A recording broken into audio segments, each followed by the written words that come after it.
Okay, and I hear there might be some people coming in later, but we can go ahead and get started and kind of let people trickle in as I start.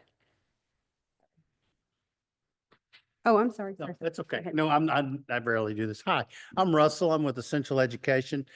Some of you I may know or met. If not, it's nice to hopefully meet you.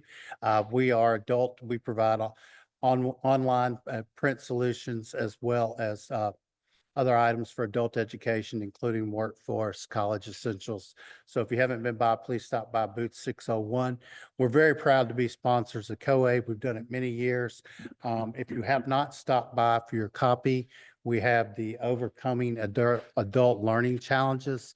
And this isn't just theory. We do this, you may remember the Student Retention Guide from last year, but it's an actual PLC that is done with educators just like yourself, over 100.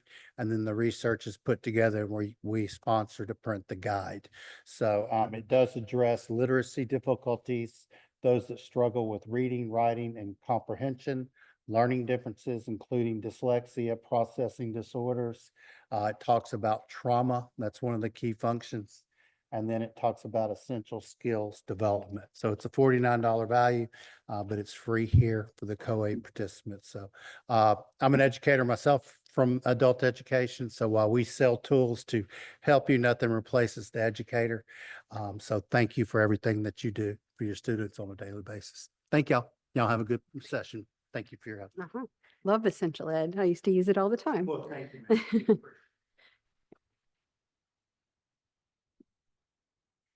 No, you don't need to have your laptops out. And I will share these slides at the end. I'll go ahead and upload them to Whova so that you can access those and review those later. But I'll go ahead and get started now. My name is Amy Richmond, and as you can see up here, get that thing off of there. Oh, it's already sharing. Okay.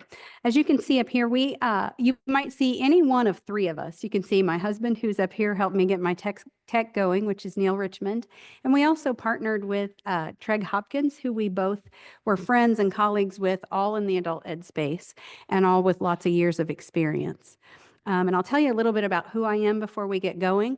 Even though I am with Connectable, I am also very, very adamant about always giving very valuable PD that you can use as soon as you walk away. So whether you're a Connectable client or not, you're not going to hear a big sales pitch today. We do have tools to help with every strategy with adult ed, but what you're going to hear about is what you were advertised for, and that's comparing those different tests and how you can use those to your advantage and which type of students can use different types of tests. So just to give you a really quick overview, am I doing something wrong? You keep talking. Okay. To give you a quick overview, I worked in a large program in Indianapolis, and I thought I had somebody signed up from there. It was Wayne Township Adult Ed in Indianapolis, and we had lots of students, lots of teachers. It was a big program, 2,000 students, and when the pandemic hit, my husband is a tech guy, as you can see, and he built a system just to help me. And that system became the first version of what is now what you know as Connectable. And so because we were founded just as a solution for adult educators, and every bit of the build has been guided by adult educators, it's really custom fit for what we need, and it's not something else you have to like make fit. So that's just a quick overview of what we do. And now 5 years later, it's a much more robust system. We've been developing and refining it, adding in engagement pieces. So I'll show you a little bit about that later, or you can visit our booth. But I just wanted to let you know who I was, and I have I have 18 years experience in adult ed, both everything from teaching and testing and orientation to administration. So having all those hats helps me to be able to help all of our programs across the state, because what I forgot to mention, we're in 22 states now. So we see lots of different things, and that's sort of where the idea for this topic came from. Because with so many different states offering HiSET or GED, or now both HiSET and GED, you can choose, with that total transcript option, it's important to know what the different tests are, because there's nothing more frustrating than trying a test, getting used to it, really dialing it in, and then getting a new test.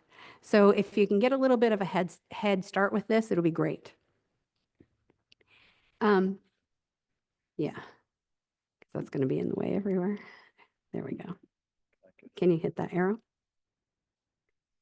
Thanks, online people, for being patient as well.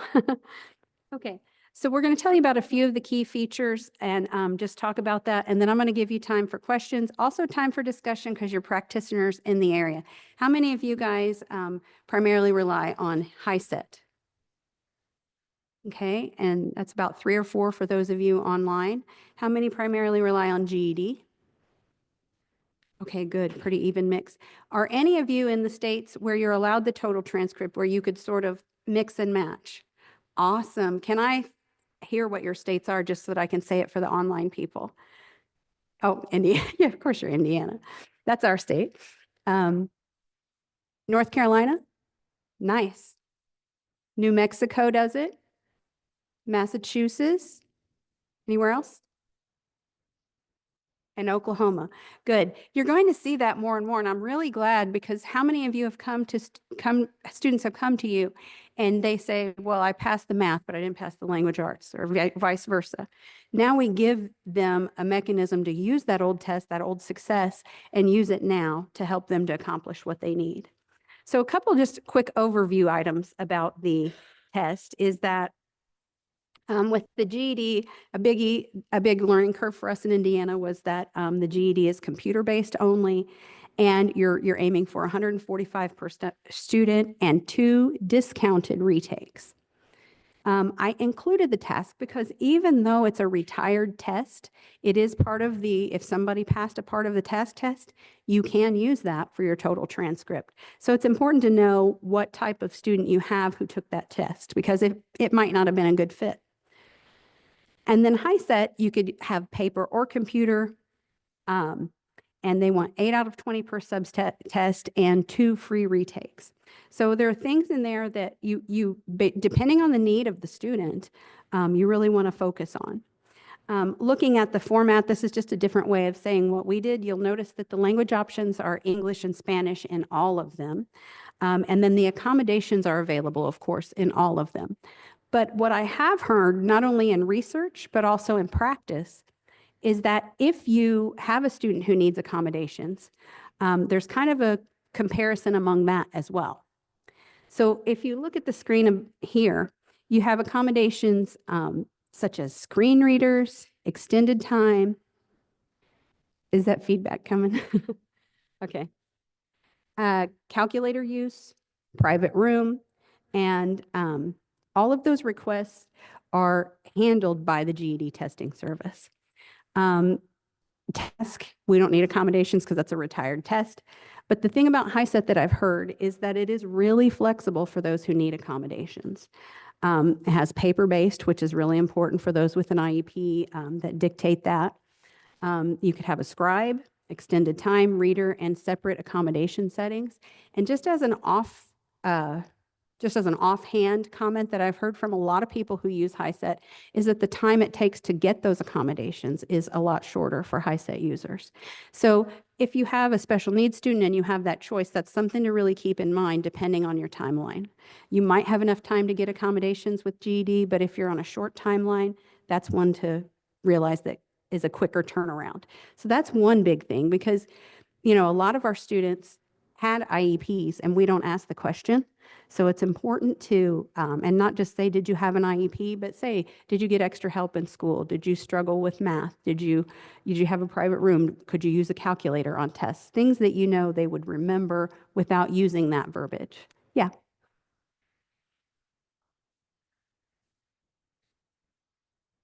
Yes. Yeah. Within 5 years. Yeah. Has anybody heard if that's changed? I don't think it's changed at all. Mm-hmm. Mm-hmm. Yeah, but then you look at those ones, a lot of these accommodations are not necessarily, you don't necessarily need an IEP to have them. So if you want something that's, visually, the contrast visually with the screen reader, things like that, those kinds of things just come inherent that you could use. So it's important too. That's one thing. If you look in your policy, the types of accommodations you can do, the students, if they're, if they maybe have ADHD, but they never had an IEP, you can use things like we had the overlays that we could use, so it's easier for them to read and things like that. So check on what is available to you, even if they don't have an IEP. And then here's the reading and language arts. This research I have lines up with the experience with people who have given that. And GED combines, reading, grammar, and extended response, but it sort of combines it all. It's more, they have to use more of those skills in the context of a story or in the context of a lot more reading. The task test, it was similar structure, but we don't need that because they don't give it now. That's just part of I just want to keep including it because don't forget to ask, because if they did pass part of that, you can use that. And then HiSET, it's more of that isolated skills is what I've heard. And is that your experience, the HiSET people? Because I kind of got out of it when HiSET switched over. But that's what I'm hearing is that if you're working with a student, they have a couple of isolated skills, then the HiSET is good for accommodating that. And then here's a good example of the reading and language arts question. So this first one, should schools require uniforms? If they look at those two passages, they're still going to have to write an essay where they explain an argument, and they have to see which one is better supported. This is the GED, by the way. And so you can really tell them to focus on that evidence piece.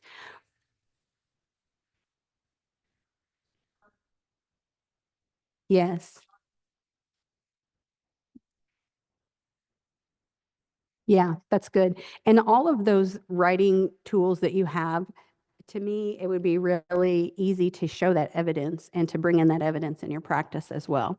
This one, like we just said, it's more combined into a question. So it's still the idea of two opposing opinions. And you read those two, one in favor of free college and one opposed to. And then that prompt says which argument is better supported, but you have more of a story behind it. And what I've heard from teachers who administrate it is that it is more, they have to search for that evidence a little bit harder than they do in GED. So that's one thing too, that you can practice that more and build that into your practice. Another thing, speaking of practice, I won't forget about your question.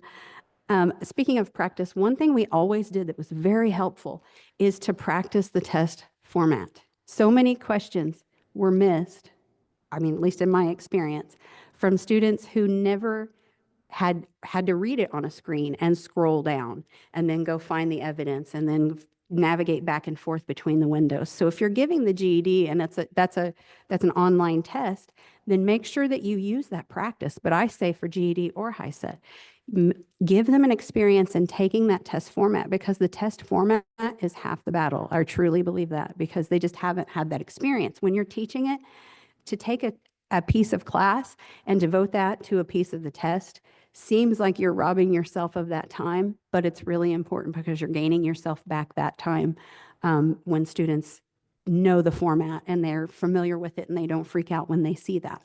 So that's another part to look at. For the math, GED is a lot heavier on the algebra focus. And I'll give you an example of what this means with quantitative reasoning.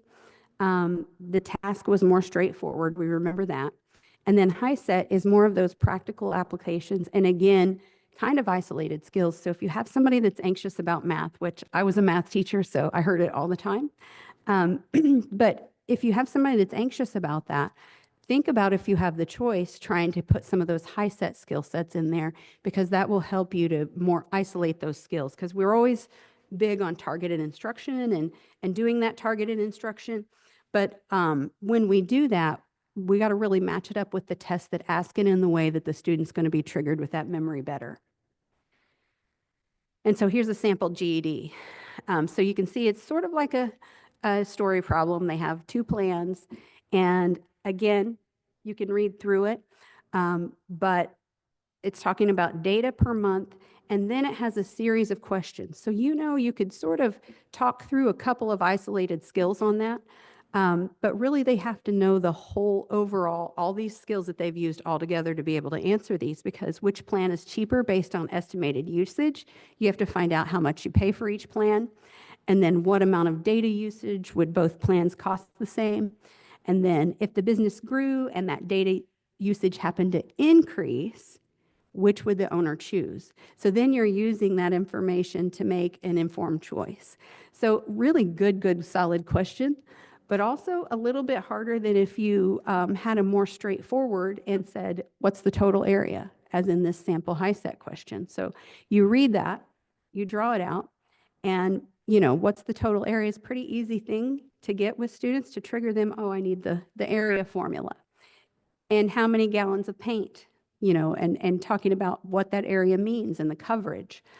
And then what's the total cost of the paint? So that how much area, how much the paint costs. So those would be a lot more step-by-step instruction to tell them to how to solve that.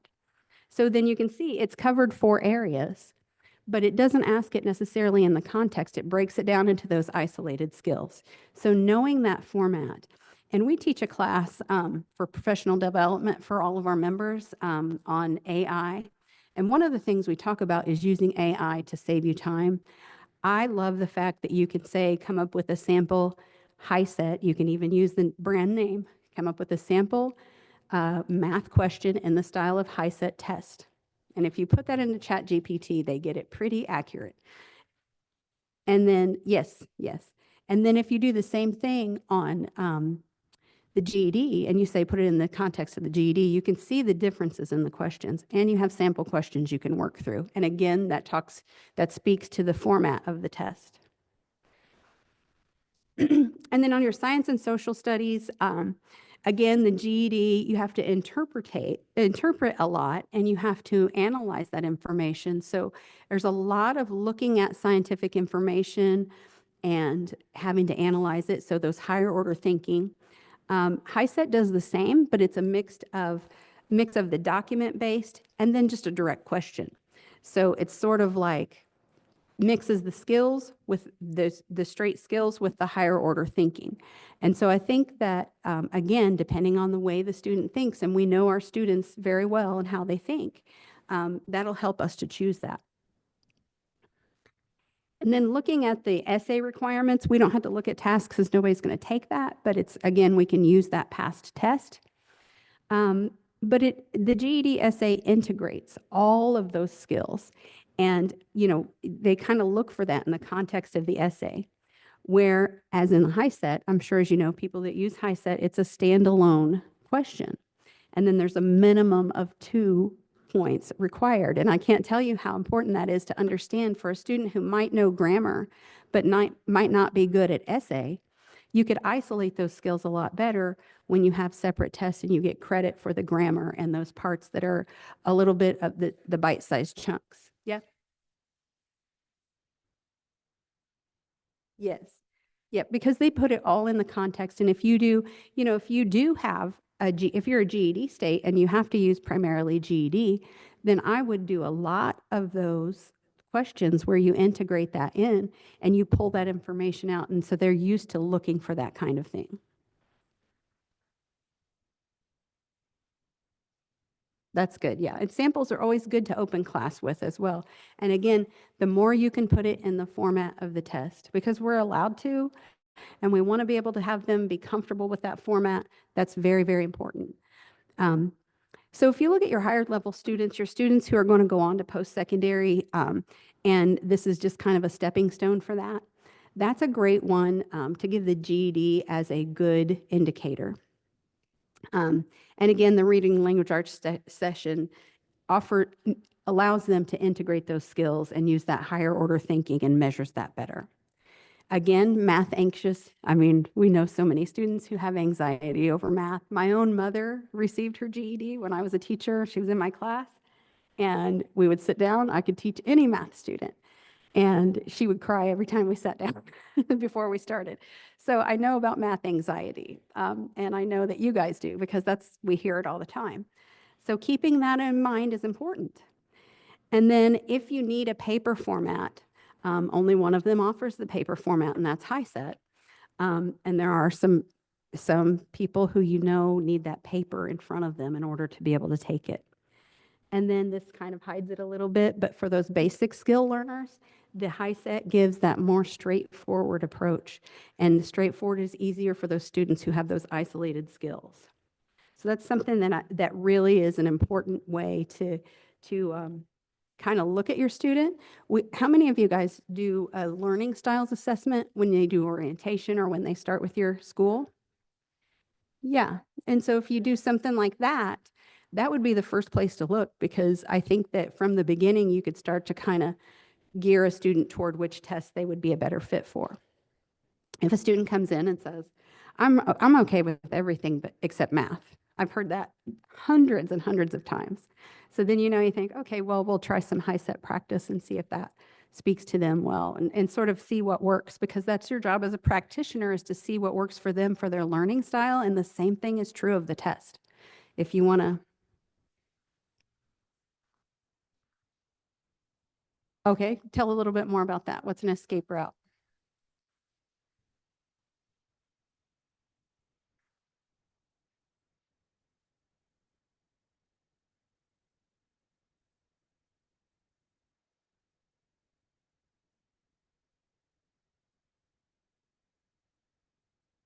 Hmm. So using lots of highlighters as you.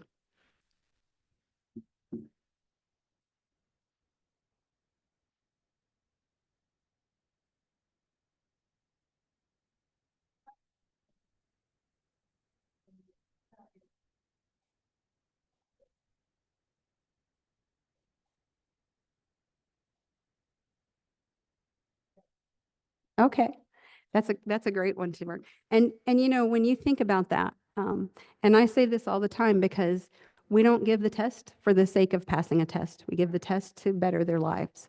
So if that test is the only thing standing in the way of them and the next step, then you use whatever means necessary. So if you can give them that format as you did, and teach them to highlight the clues and highlight the evidence for language arts and highlight the steps for math, that will help them to be really familiar with that format, because like I said, format is half the battle.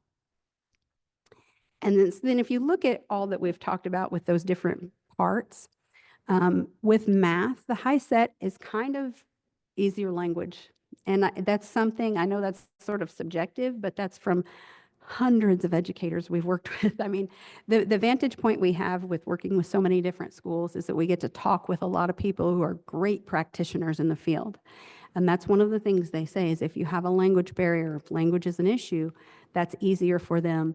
And it's more of the traditional, you can isolate the skill type question. The science is more accessible in the question format, because a lot of it is, instead of having to interpret and analyze, the HiSET gives those isolated skills and asks those direct questions. But again, if you have a higher level thinking student who can marry all those skills, then the GED will give you that same information. Same with HiSET. It allows the focus on those individual grammar skills, whereas the GED is less reliant on those complex skills that are combined into one, and they isolate them. So if we teach them in an isolated way, and we use a lot of you, how many of you have boot camps or targeted practice and quick finish to your GED or HiSET, those kinds of programs? That's really good to isolate those skills, because I always say they don't have to know every single skill, and we know that. They don't need to know every single skill, but find those targeted packets and those targeted programs and do the easy to reach skills first, and then marrying that with the correct test.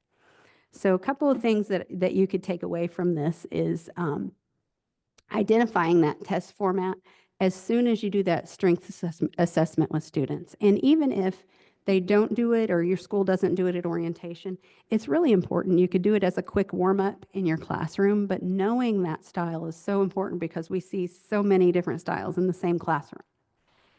And then you can strategically mix and match. So kind of think, okay, this student is math anxious, but really great on language skills, can write a good narrative and good with grammar. Then you might do like a HiSET math for that student, because they're more anxious, they need those isolated skills, and a GED writing. And what I've heard from a lot of the teachers who've had to switch over to GED from HiSET, it is that essay that's hard. So that's one part, to think strategically from day one, and to know that there is a choice, because a lot of people don't know that that's available in their state.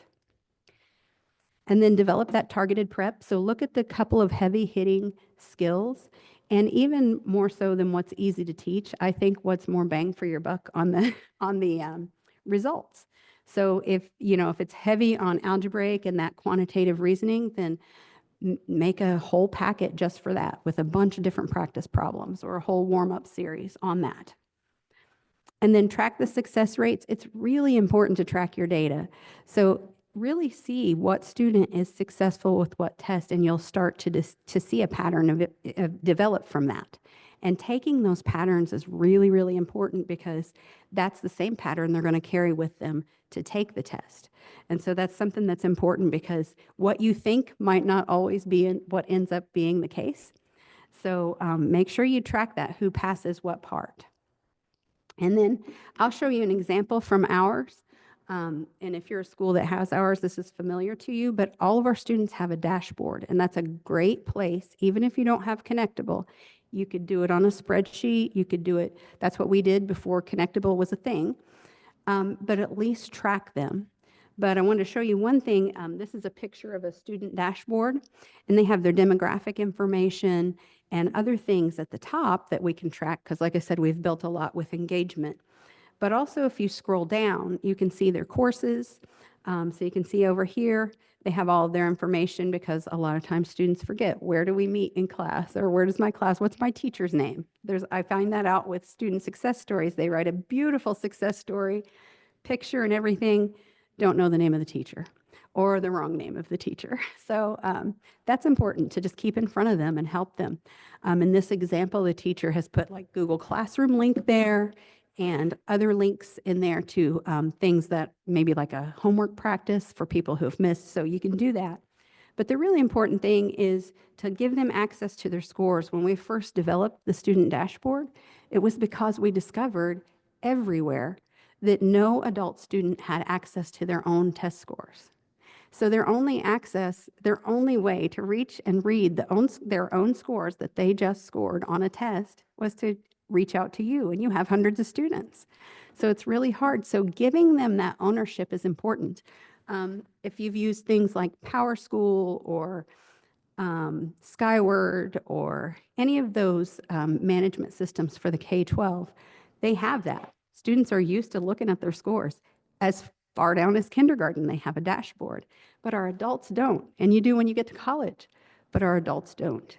And so they need to learn how to use that dashboard, and they need that access to their scores, because we're teaching them that responsibility.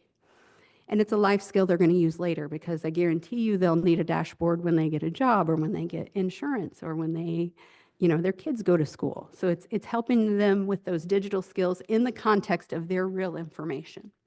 And so let's say for the HSED, that's the HSE diploma, it combines the total transcript. For this example, that student can see exactly, oh, here's where I stand on the HiSET language arts, and whether it's pass fail. Here's where I stand on the math, and whether that's pass fail, and which test I took to get that. And then at the bottom, which is hidden, let me see if I can move this. But I'll try. There we go. At the bottom, once that's earned and enough of the scores have been entered that are passing, then the final pass, HSE diploma earned, will switch to yes. And so they can see, okay, I have all of these sections, but I've started to pass. And so they can see their scores, but so can the teacher, because there's a staff dashboard with it as well. Now, I know you have tons of systems. That's one thing. We don't have a scarcity of systems in adult ed. There's a million of them, but that's kind of why Connectable was created, because that's one place for all your systems.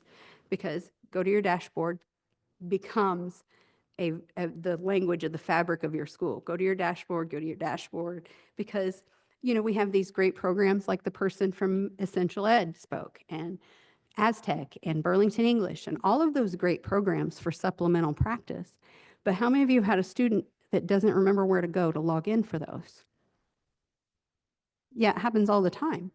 I would always, as a teacher, have to look up which link to go to log into my dashboard. So what we have is a single sign-on. So if students are logged in to Burlington or to your dashboard and say they have Burlington English on their dashboard, Then when that single sign-on happens, they're already logged in and they just click, oh, it's time to go to Burlington English, and they're logged in. So things like that to make it easier for adult learners who are either tech deficient in their skills or just literacy skills. And so they can see that there, and that's collapsible on their dashboard. I'm not going to give a sales pitch, but a lot of you have asked me, I can see a couple of you have stopped by the booth to say what is connectable. So I think the easiest thing to do is to play this little 2-minute video, and that way you can see what we do, and then we'll wrap it up with some questions about this total transcript. So let me show you. Hopefully the sound works.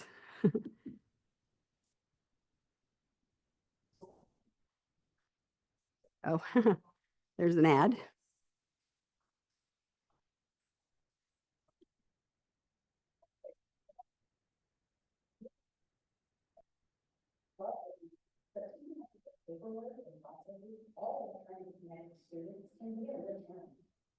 Adult education is unlike any other education sector, so we desperately need unique, custom-built solutions designed especially to meet the needs of adult education. That's where Connected comes in. Connected is a non-profit organization founded to include the passionate adult educators to enforce the being of tech experts to create custom-developed software specifically designed for the environment and engagement in adult education. We offer support to adult education programs all over the world with a variety of services. Each one geared towards supporting the mission of adult education and saving adult education valuable time. Time that can be better spent working directly with students. We support schools by providing online tools for every step of the journey, all in a one-click, user-friendly format, making your task simpler and less time-consuming. Enjoy features such as appointment scheduling tools, one-click individual and group communication, and access to vital student information and progress with just a click of a button. Using these tools will empower students to take charge of their own needs with access to our one-of-a-kind student dashboard. The student dashboard gives students the ability to see their achievements, track their test scores, schedule and reschedule their own appointments, and communicate directly with their teacher in one easy click of a button directly on the dashboard, even right from their phones. Students can also find class information and even access to one information system and log into other educational platforms directly from the dashboard. As a member of the Connected Community, you will have access to several other member benefits, such as professional development and staff training, as well as teacher-created educational resources and other member perks to help supplement your curriculum with learning and needs. When we say every step of the student journey, we mean all the way to the and beyond. We know the importance of passing student methods all the way to completion with follow-up tools for every student. We want your program to be rewarded for every student success, and having a mechanism to share their success stories directly on the student dashboard makes that as easy as one click. Meaning whenever a student experiences success or achieves a milestone, any staff member can encourage them to click the button and share their story. And don't worry, success stories can be easily edited before they're made public, and the final product can be shared on social media, embedded in newsletters, or used as a great graduation slideshow. As an added bonus, commonly asked graduation questions, such as the RSVP and graduation walk classes, can be utilized in the success story, making graduation a good news.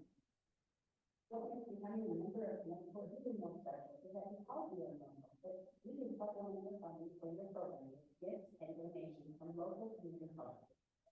It is our mission to provide access to connected schools for every school in the area. So we created a scholarship fund to help schools who struggle with funding to apply for and use or deposit their connected needs. We also provide 50% off the cost of custom software development and web design and hosting services for schools who need more customization. We pass along cost savings to our schools by providing marketing and graphic design services at no extra cost. And we pass along our wholesale costs for marketing materials and branded products with no added markup. Ready to see how you can use your connectable tools and resources to take your school to the next level? Just visit getconnectable.com/go to connect with us today. We look forward to it. So you can see how that's sort of grown over the years. And it is, it's a big part, the test scores and knowing the tests and being able for the student to see those sections that they have passed is a key part of that system. And again, that's evolved just as things have evolved, like the total transcript when that came around. So those kinds of things are really important for tracking. But again, even if you don't have us, those skills are really important because knowing your student and giving them that access in whatever way you can, even if you don't have a system, I think is the key to giving that ownership. I want to show you another thing here. You can see it from the staff and student side. So a lot of times you can filter out those math passers versus the language arts passers and sort of group them that way and communicate with them. So maybe if you have a special packet that you want to give and it's in PDF format, you can text a link to that practice for that group of students. Lots of different things you can do for that. And then again, the students see their side, as you can see on the right, which is, it can be done on anything, but it's mostly done on a phone. And then you have that staff side as well. One thing I always say is the success stories, because that's why we do what we do. And that is the single biggest thing that schools that don't have us struggle with, because when do you have time to collect those? But if you put it on the dashboard and put it in the students' hands, you'll get those as well. So as they pass those tests, as they pass the HiSET or GED, have them to tell that story, but also to mention the details about that. How did adult ed help change your life, or which educators helped to make that easier for you, and those kinds of things. We also make it a graduation management system. So that student, after they tell you, yes, it changed my life, they can also get invited to graduation and find, the details that you need to manage that graduation, like if you use caps and gowns and how many guests and things like that, all in the context of that success story. So we've had so many success stories, like coast to coast now. So that's been really helpful. And so if you want to talk to us more about that, about the solutions we have, come see us at our booth. But I don't want to take up any more of our time on this. But we do have experienced people in the field, and that's what I love, is the professional development part. In fact, this is part one of this kind of looking at all these tests. What I'm going to develop for the next one is materials that you can use and things that maybe some more discussion forums on those testing, just for some good test taking skills or strategies that you can have and which tests work for which students. A lot of you have asked about when we'll be presenting, because we have lots of us. There are about 4 of us that you'll see at our booth. This is mine, but you can see Neil's later today because he will be presenting at 3:50 in the Dallas Belt. And he's going to be talking about taking those systems for engagement and making them work well together. And then Treg Hopkins will talk about time management, and then Matthew Pringer will talk about using your data to tell your story. So if this kind of stuff interests you, you can see Neil later today, or on Wednesday you can see Treg or Matthew with the same kind of information. You can also see, this part at the bottom is hiding it a little bit, but a live demo tomorrow at our booth. We're just doing a quick demo. If you want to see some of that in action, especially with the total transcript, you can come by and see that tomorrow at 2. Oh, it covered it up. It's 2 o'clock. Sorry.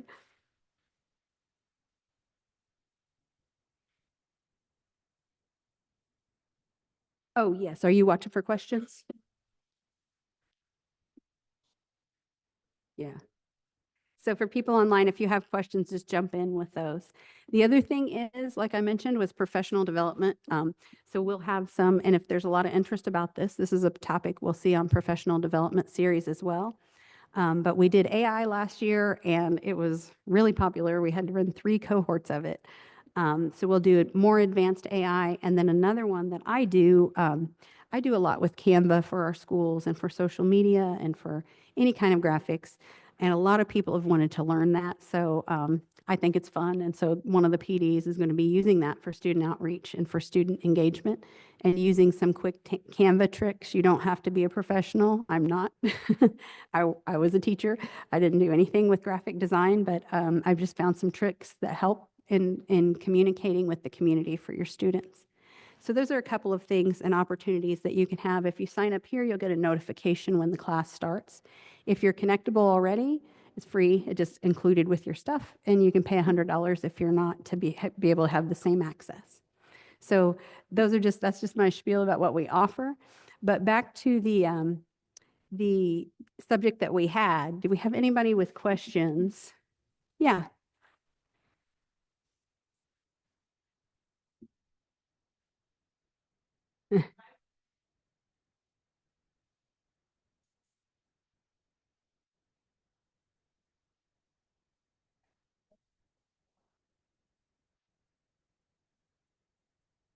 Mm-hmm. Mm-hmm.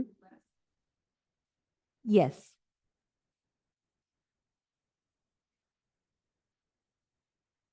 In the context. Yeah.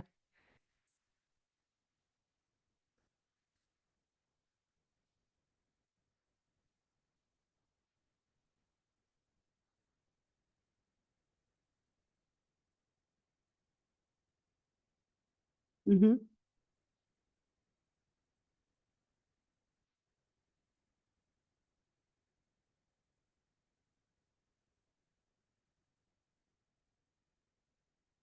Mm-hmm. No, I really think that you're dead on with what that says. That's the experience I've had, is that if that reading is not as strong, it's easier to do it with the high set because of those isolated skills and just the way it presents itself. So I do think that is true based on what I've seen. Um, but what I've seen too is even if you can't give, that particular test, it still provides good practice and it's a good bridge to the high set because it'll seem easier when you're like, well, now let's see it in a different format. And then high set, gives that sort of in a more direct way. So sure, go for it.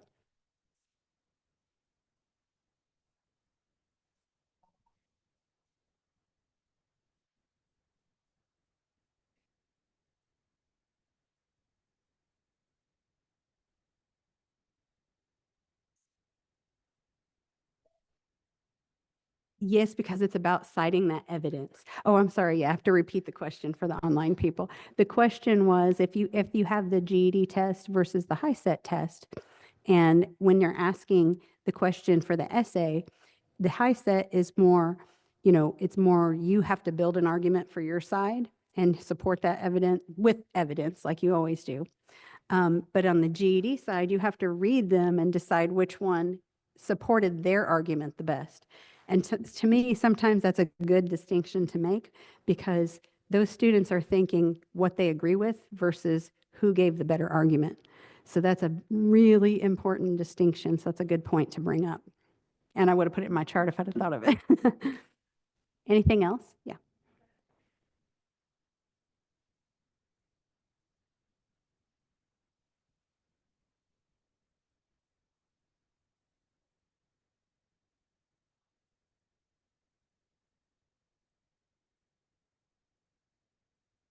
In my experience, they've had to, with the exception of the total transcript, which more and more states are moving to. So if they have a total transcript, those parts can be, so it's where they take, so if they have parts already passed of a certain test, you can take, say, the GED section, reading, language arts, whatever they passed, and match that up with just a high set math, and then together that makes a complete whole transcript. So not all states allow it. And I remember when Indiana switched to it, and I was like really happy about that. But it's slow. And those states that we mentioned in the beginning are doing it. Sorry. Oklahoma is, somebody back there mentioned that Oklahoma has it. So they will be able to use that.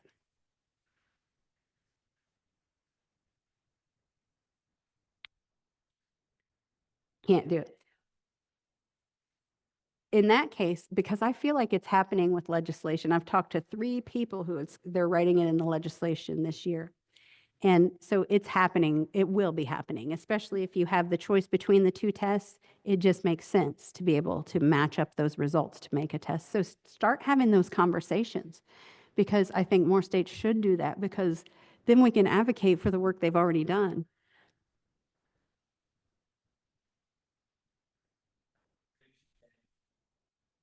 Yep. And Kansas is HiSET? Oh, it's going to GED. Okay.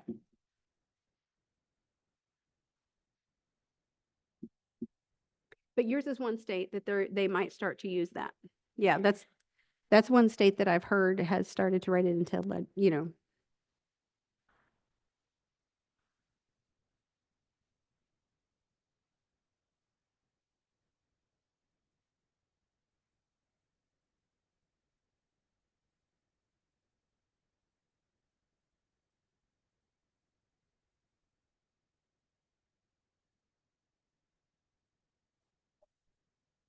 oh,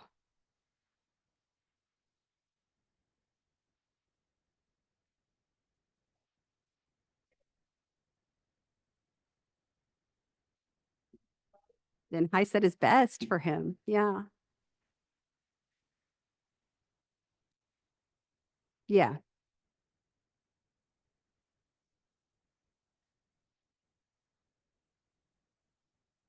Yeah. And depending on how close he is, that might be a student that I might take a risk and let him take it before they leave just to see if he passes. Yeah.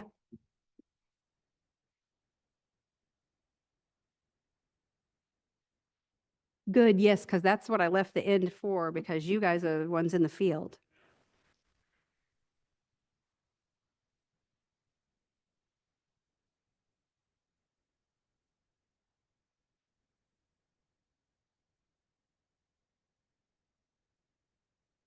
Let me say that for the online people real quick.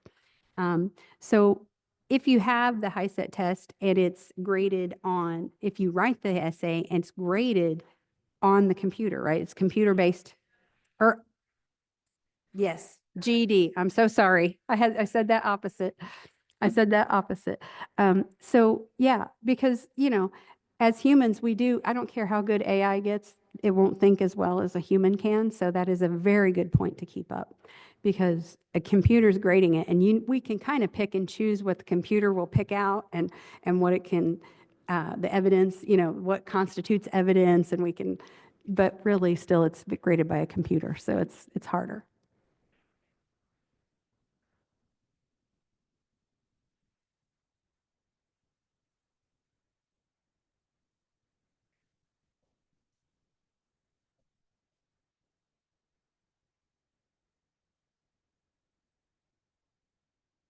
Hmm.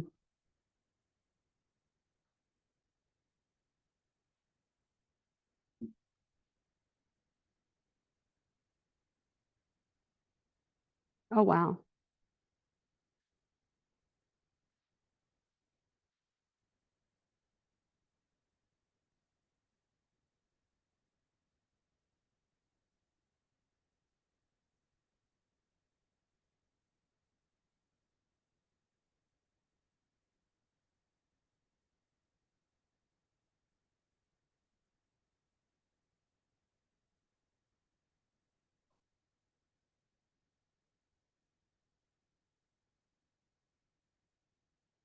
Yeah.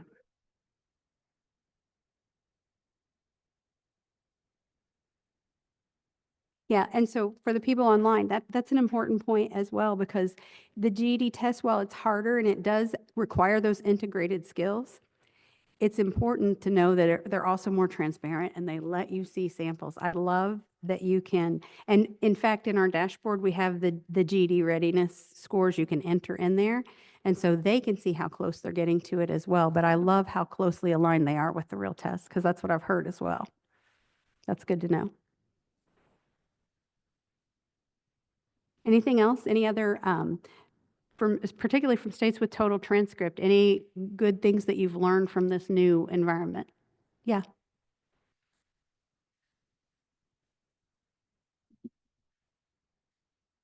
Hmm.